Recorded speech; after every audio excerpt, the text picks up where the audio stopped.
Maayong tusubog sa mga maabtan ng among pagsibya Martes karon pitsa 30 sa Hulyo tuig 2013. Kini si Jason Dawal maghatod kaninyo og mga nag-unang balita. Ug kini si Army Garde para sa mga nagbagang chika sa showbiz.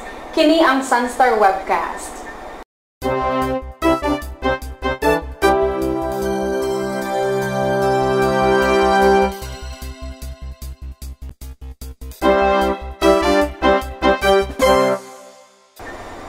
Ang mga nag-unang balita. Artist sketch sa suspect sa pagpamumba sa Cagayan de Oro, gipagawas na. 15 sa 17 ka customs collectors ni-resign. Mensahe ni Belmonte kang Pacquiao, dagan sa pagkasenador. Romana, bagong CPPO chief.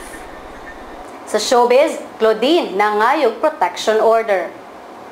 Sa sports, Ascals versus Indonesia friendly game karong Agosto 14. Ang detalye sa mga nagunang balita sa atong pagbalik. Is your house a home? Tell us your story in video and get the chance to win $500 in cash and be featured in the Cebu Yearbook 2014. For more details, check our Facebook page at www.facebook.com/SunstarCebuYearbook.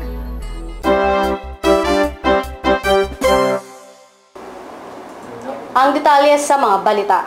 Ang Regional Crime Laboratory sa Philippine National Police kon PNP nipagawas na sa computerized sketch sa mga suspetsado sa pagpamomba sa Rosario Arcade Limkit Kai Complex sa Cagayan de Oro ni atong Biyernes sa gabi. Si Superintendent Michael John Veloso, hepe sa City Investigative and Detective Management Branch, miingon nga mga hulagway nakuha gikan sa testigo sa mga nakakita og sa mga footages gikan sa closed circuit television kon CCTV camera sa Kailas Bistro ug sa Candies. Ang mga investigador may review sa mga maong footages usa ka oras sa wala pa mibuto ang bomba ug usa ka oras human sa panghitabo. Padayon paghihapon ang investigasyon ning pagbalita. Para sa ubang detalye, bisitaha lang ang www.sunstar.com.ph. Sa laing balita, 15 sa 17 ka district collector sa Buro sa Aduana misumiter na sa ilang letter of relinquishment. Ang mga meresign mao sila si District Collectors Fidel Villanueva IV sa San Fernando, Rogel Gatchalian sa Port sa Manila, Ricardo Belmonte sa Manila International Container Port kon MICP, si Tomas Alcid sa Batangas, Edward de la Cuesta sa Cebu, Nelson Belen sa Tacloban, Oswaldo Gili sa Surigao, Maria Lourdes Mangawang sa Cagayan de Oro, apil gihapon si Darwisha Chuck sa Zamboanga, Edward James Dibuco sa Davao, Adelina Molina sa Subic, Ronnie Silvestre sa Clark International Airport, Lilani Alameda sa Apari, Elvira Cruz sa Limay, Leo Vigildo Dauyuha sa Legazpi, ug si Commissioner Rufy Biazon may auhag sa 17 ka mga district collectors lakip na ang 37 ka mga subports nga misumiter sa ilang letters of relinquishments hangtod kahapong adlaw. Mingon siya nga ang dili makahatag mamahimong ilisan.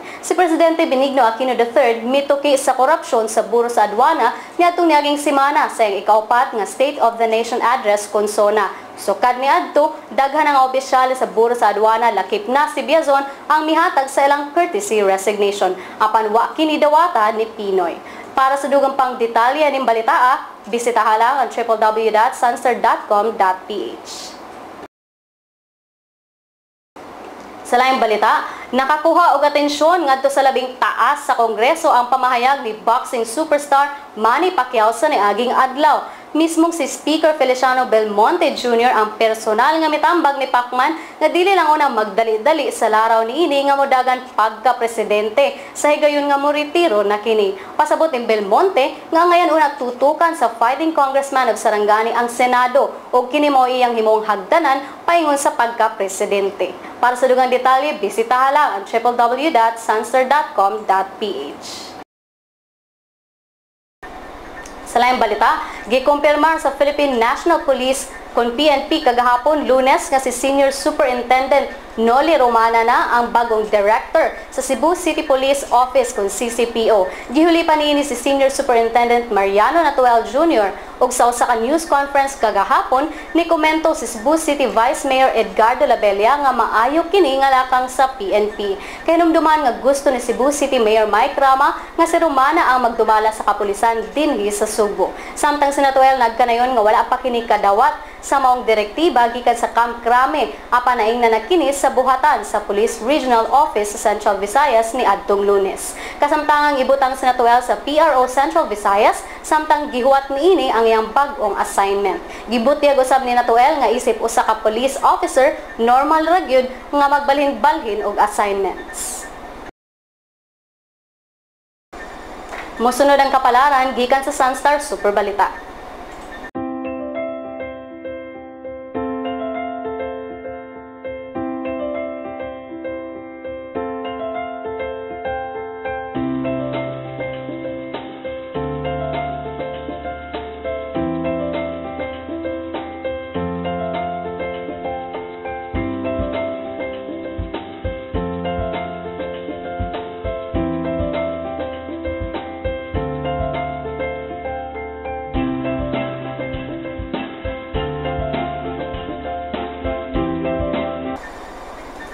Sa atong pagbalik si Army Garde para sa balitang showbiz. Is your house a home? Tell us your story in video and get the chance to win $500 in cash and be featured in the Cebu Yearbook 2014. For more details, check our Facebook page at www.facebook.com/SunstarCebuYearbook.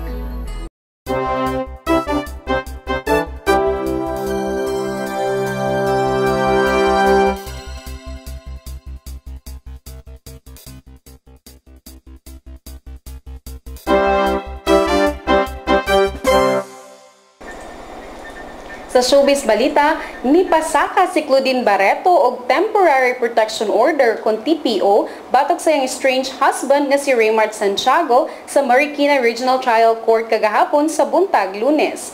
Si Barreto giubanan siyang abogadong si Attorney Ferdinand Topacio. Wala niya gidetalye ang unod sa ilang petisyon apan gitataw ni Topacio nga gusto ni Barreto nga mapanalipdan ang iyang kaugalingon ug ang mga anak batok ni Santiago.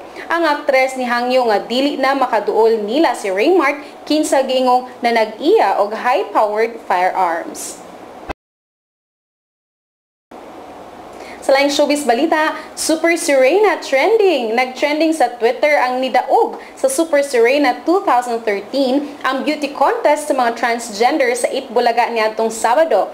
Apan wa mag-trending si Francine Garcia alias Kim Chu tungod siyang kadaugan kundi sa iyang mga controversial scandal photos nga nikatap karon sa internet. Tungod niini namiligro si Francine nga ma-dethrone og dili na madayon ang iyang pagpresentar sa Pilipinas sa Miss International Queen 2013, usa ka international pageant sa mga transgender nga naka-base sa Thailand. Para sa pang showbiz balita, bisitahan lang ang specials at sunstar.com.ph/celebrity ug i-follow pud mi sa among Twitter at Sunstar Showbiz. Balik ta kang Jai Sandoval para sa balitang sports. Is your house a home? Tell us your story in video and get the chance to win $500 in cash and be featured in the Cebu Yearbook 2014.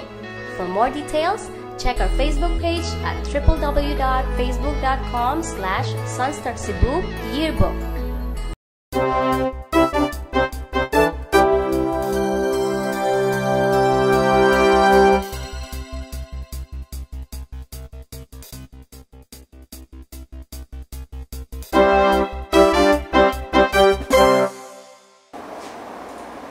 Sa sports balita, magpakita na usab og aksyon ang Philippine National Football Team, ASCAS, isip pagpangandam sa umabot nga mga international tournaments. Sigon kang Philippine Football Federation General Secretary Edwin Gastanes, makikumbate ang ASCAS sa usa ka friendly match kontra sa Football Association of Indonesia karong Agosto 14 sa Sulu, Central Java, Indonesia.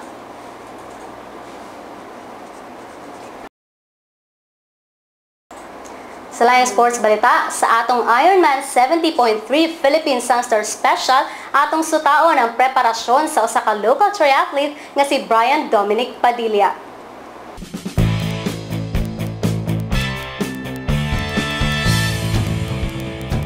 For me, I just want to accomplish and test my limits by joining this race. I've been doing triathlons almost 2 years. It's a good thing that almost everyone in TTB is very in love with this sport. So I think knowing the different starts and endeavors that we underwent, so I think I consider them my inspirations.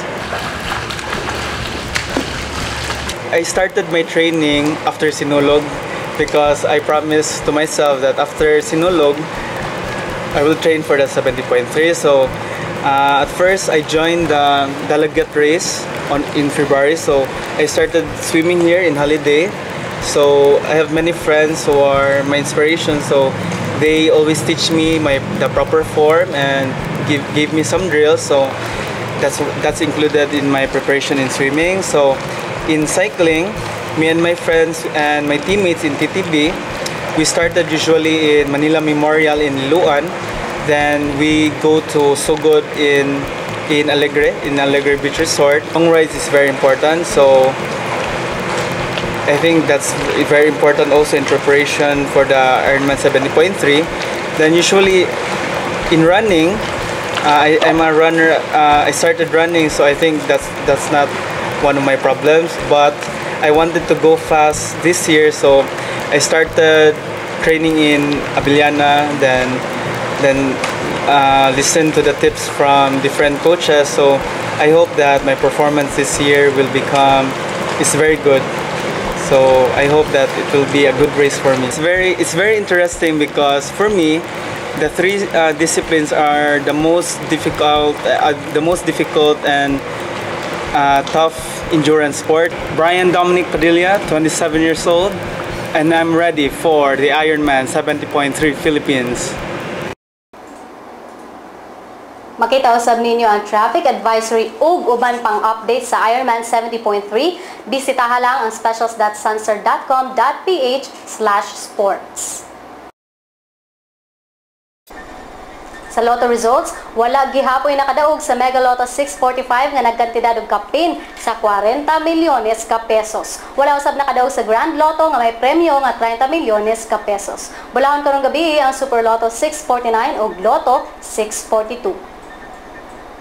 Ang balor sa dolyar gikan sa Bangko Sentral ng Pilipinas, $1.43 pesos. Ug alang sa kahimtang sa panahon atong paminawon si Oscar Tabada gikan sa Pag-asa Mactan.